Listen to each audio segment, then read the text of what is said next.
Baik teman-teman, kembali lagi bersama saya. Di video kali ini saya akan membahas mengenai pengembangan sistem, analisis, dan desain dalam pengelolaan citra digital. Yang pertama, pengembangan sistem. Pengembangan sistem adalah pengelola citra digital adalah proses membangun solusi perangkat lunak yang dapat membaca, memproses, dan menganalisis citra untuk menghasilkan informasi tertentu. Tujuan utamanya adalah mengotomatiskan interpretasi gambar menggunakan teknologi komputer. Proses ini melibatkan yang pertama, penentuan tujuan sistem, misalnya klasifikasi jenis daun, deteksi wajah, segmentasi area rusak pada citra medis. Yang kedua, pemilihan algoritma pengelolaan citra yang tepat.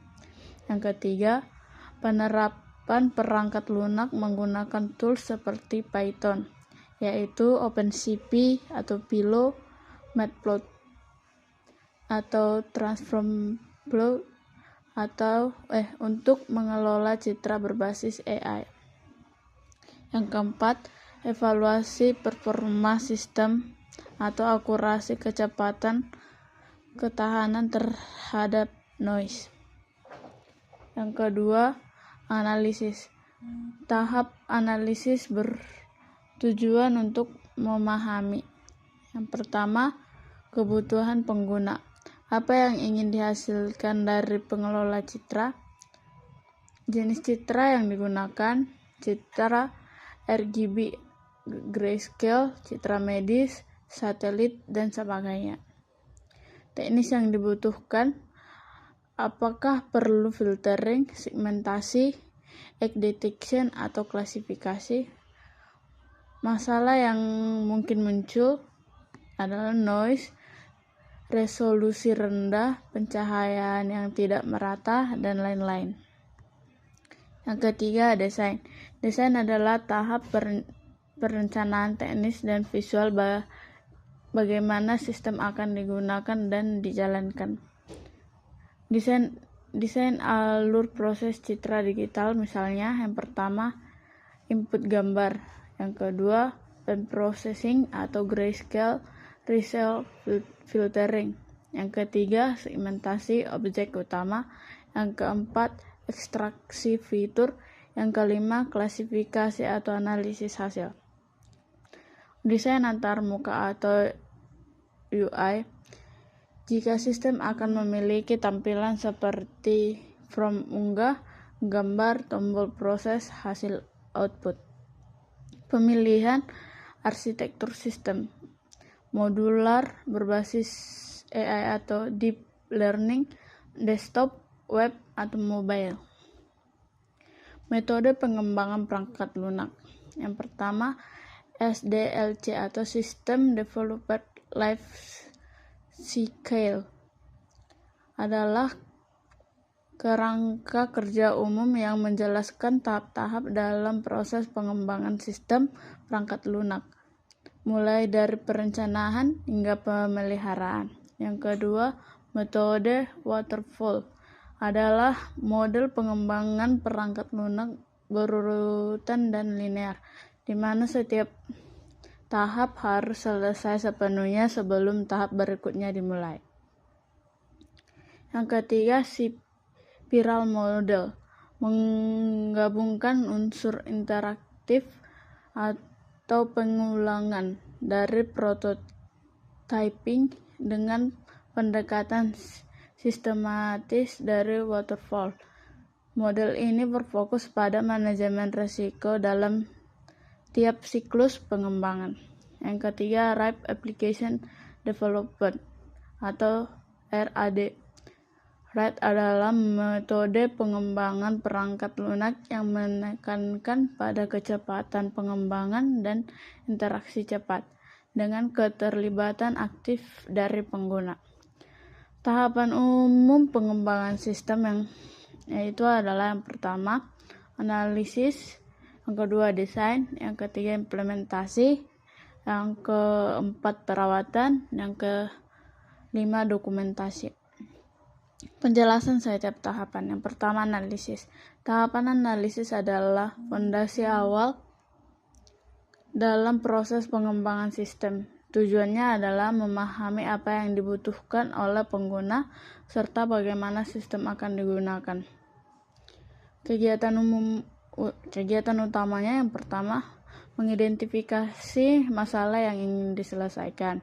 Yang kedua, menentukan kebutuhan pengguna dan fungsionalitas sistem. Yang ketiga, menentukan jenis citra dan karakteristik yang akan diproses.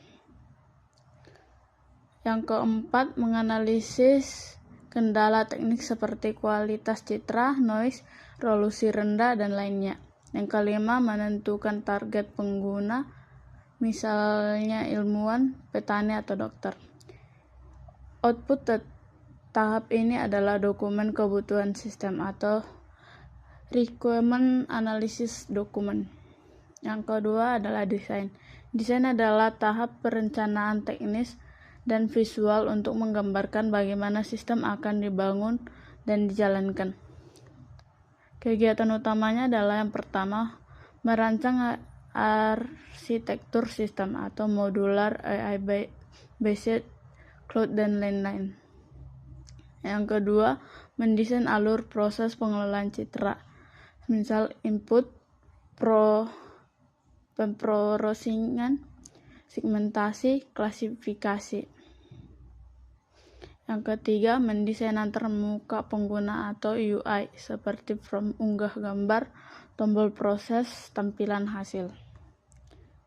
Yang keempat, menentukan format file, ukuran gambar, sumber data, serta perangkat keras dan lunak yang dibutuhkan.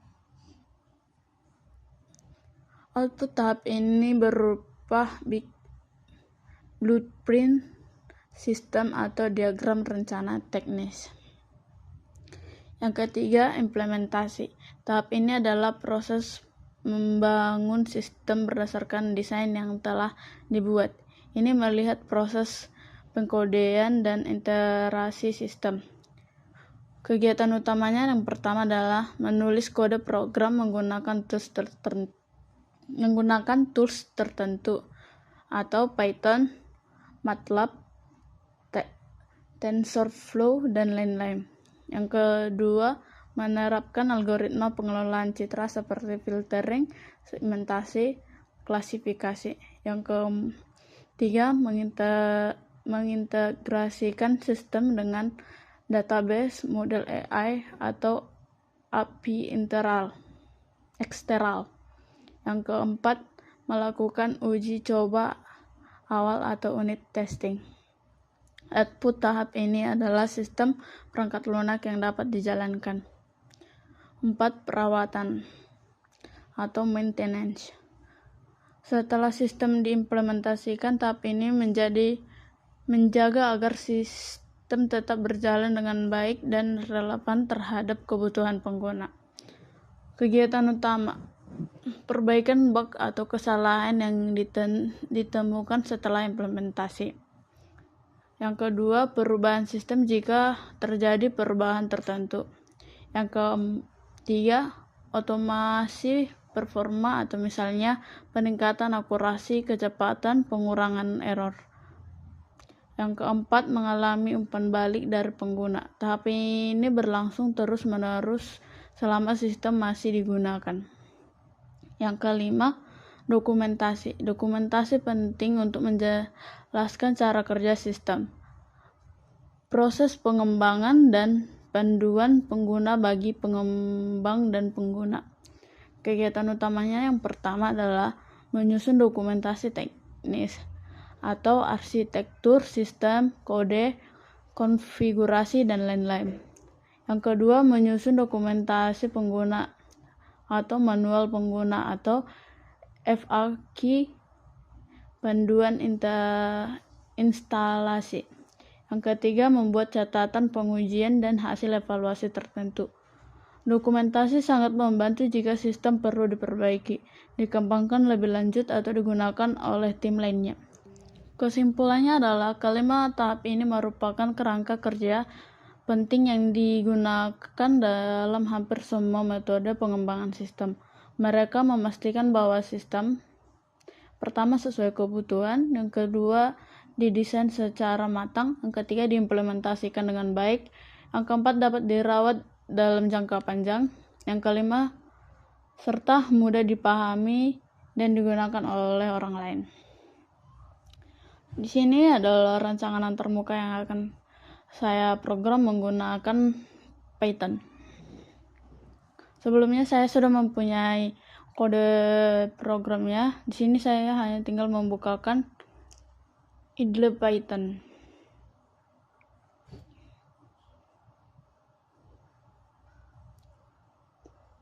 Jika ingin membuat kode program yang lebih panjang, tinggal membuka new file. Nah, tampilan akan seperti ini. Nah, di sini karena saya sudah mempunyai kode programnya, saya tinggal pastikannya saja. Selanjutnya di sini saya tinggal run modul. Tapi sebelumnya ini harus disimpan dulu ya teman-teman. Kita simpan di dokumen atau di folder Citra. Kita beri nama dia John coba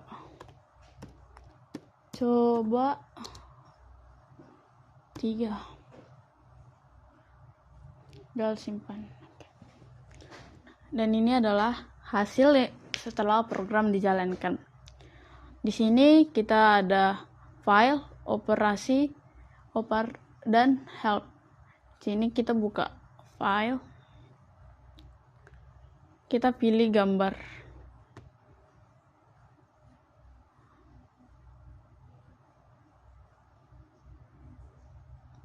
Kita buka. Setelahnya kita operasi convert human. Nah, di sini akan muncul hasil kompresinya. Di sini ada ukuran awal filenya adalah sekitar 366 kilobyte. Setelah dikompresi, size-nya akan berubah jadi 220 kilobyte. Sekarang tinggal klik OK. Terus kita simpan. Di sini. Kita bisa pilih jenis yang mau disimpan, PNG, JPEG, BMP atau ALF files. Di sini kita pilih PNG aja. Terus selanjutnya kita buat hasil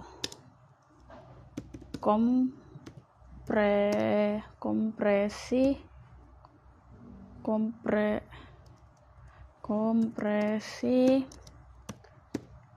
Citra. Tinggal kita simpan. Oke, di sini akan muncul image save successful. Kita oke kan. Sekian video dari saya. Semoga bermanfaat. Jika ada kesalahan atau kurang dari video saya ini, saya minta maaf.